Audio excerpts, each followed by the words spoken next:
రైతు సోదరులందరికీ నమస్కారం. మనం ఇప్పుడు వచ్చేసి నంద్యాల జిల్లా బనగానపల్లె మండలం జ్వాలాపురం గ్రామంలో ఉన్నాము. రైతు పేరు వచ్చేసి ఓబ్లేసు. అన్న వచ్చేసి ఎన్ని ఎకరాలు వేశారు? ఇది మొక్కజొన్న 3 ఎకరాలు వేసారు. ఇది 3 ఎకరాలు వేశారు. ఇది మీరు ఫస్ట్ టైం వేశారు 2741 ఫస్ట్ వేరే వాళ్ళు చెప్పింటే వేసినారు అంతే కదా? ఎట్లా ఉందన్న మొక్కజొన్న? బాగానే ఉంది. బాగా ఎదుగుదల బాగుంది. బాగానే ఉంది. ఫస్ట్ ఉన్న ఈ మొక్కజొన్న అనేది మనం నాటినప్పుడు మొలుపు ఎట్లా ఉంది? మొదలు బాగా వచ్చింది. బాగా వచ్చిందా? తర్వాత వచ్చేసి ఎదుగుదల బాగానే వచ్చింది. బాగా వచ్చింది. ఓకే.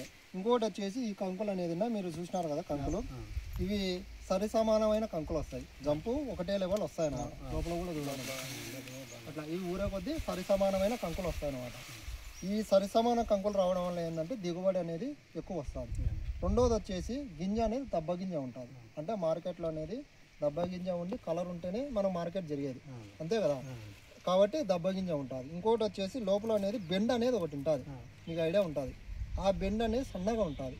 ఎంత సన్నగా ఉంటే అంత గింజ దబ్బ వస్తుంది అన్నమాట. ఇది మిగతా వెరైటీతో పోల్చుకుంటే ఈ బెండ్ అనేది చాలా సన్నగా ఉంటుంది. మీరు మళ్ళీ చెక్ చేసుకోవాలి. బెండు సన్నగా ఉంటుంది, గింజలు లాగా ఉంటాయి. ఇంకోటి వచ్చేసి దీనికి వర్షాలు వచ్చేసి 14, 16 వస్తాయి. ఇట్లా పైకి వచ్చేసి 43, 44, 45 వస్తాయి. వెడల్పు ఎక్కువ ఉంటుంది గింజ. పలక ఎక్కువ ఉంటే వర్షాలు తగ్గుతాయి. అర్థమైంది కదండి? ఓ వర్షాలు పలక తక్కువ ఉంటే వర్షాలు ఎక్కువ వస్తాయి. ఇది పలక అనేది ఎక్కువ వస్తుంది. కాబట్టి గింజ అనేది వెయిట్ ఎక్కువ వస్తుంది. రేపొద్దున తూకం వేసేటప్పుడు కూడా వెయిట్ ఎక్కువ ఉంటుంది. ఇంకోటి వచ్చేసి ఇది చీడపీడలు బాగా తట్టుకుంటాయి. ఎందుకంటే మొక్క అనేది గ్రీన్ ఉంటుంది. బ్లాక్ కలర్ తారం ఇంకొక నలుపు కలర్ అట్లా రాదు, గ్రీన్ ఉంటుంది. కాబట్టి చీడపీడల నుంచి బాగా తట్టుకుంటాయి. ఇంకోటి వచ్చేసి ఈ మొక్కజొన్నలో 1, 2 కంకులు కూడా వస్తాయి. బలం ఉంటే 1, 2, 3 కూడా వస్తాయి. బలం ఉండే కాడికి కాస్తుంది. ఫస్ట్ ఈ కంకి ఫుల్గా కాస్తుంది. రెండోది మళ్ళీ అంటే దీంతో భూమిలో బలం ఉంటే రెండోది కాస్తుంది.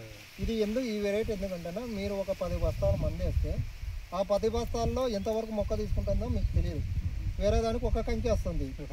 ఒక కంకి సరిపోయేవి బలం తీసుకుంటారు. ఇంకా మిగతాది భూమిలో ఉండిస్తుంది. ఇది అట్లే మీరు కనుక బలం వేస్తే 2వ కంకి కాస్తుంది. ఇంకా బలం ఉంటే 3వ కంకి కాస్తుంది. ఈ వెరైటీ అనేది ఐల్డ్ వెరైటీ. వానకారుకి 40, ఎండకారు 45 క్వింటాలు ఈజీగా పండించుకోవచ్చు. మీరు ఒకటే గుర్తుపెట్టుకోవాలి, మొక్కకు 9 ఇంచులు నాటుకుంటే ఎక్కువ పంట వస్తుంది. కంకులు కూడా సరిసమానంగా వస్తాయి. 2 కంకులు కూడా బాగా వస్తాయి. ఏమన్నా కంప్లైంట్ ఉన్నాయన్నా? ఏం లేదు, బాగుంది కదా? మీకు నచ్చిందే? నచ్చింది. ఓకేనా? మీ పేరు ఒకసారి చెప్పండి అన్న మా కోసం. నా పేరు ఓబ్లేసు. ఇలా కాడ ఇత్తనాలు తీసుకున్నాను. బాగానే పంట వచ్చింది. ఏ ఊరున్నా మీది? జ్వాలాపురం. ఏ మండలం? బనగానపల్లె మండలం, జిల్లా నంద్యాల జిల్లా. ఓకే. మీ ఫోన్ నెంబర్ చెప్పండి అన్న ఒకసారి. 96 18 13 42 85. ఓకే. మీకు ఫోన్ చేస్తే మీకు ఇది పంట బాగుండితే 10 మంది రైతుకు చెప్పండి. ఎందుకంటే రైతుకు సాయం చేసుకోవాలి. ఈ విత్తనాలు వచ్చేసి మన బనగానపల్లెలో శ్రీ విజయలక్ష్మి సీడ్స్లో చిక్కుతాయి. ఈ రకం వచ్చేసి బెస్ట్ కంపెనీ వాళ్ళది 2741. ఇది ఆలగడ్డలో కూడా మాది బ్రాంచ్ ఉంది. రెండు సార్లు కూడా ఈ రకం అనేది చిక్కుతుంది. నమస్తే అండి. థ్యాంక్స్ అన్న.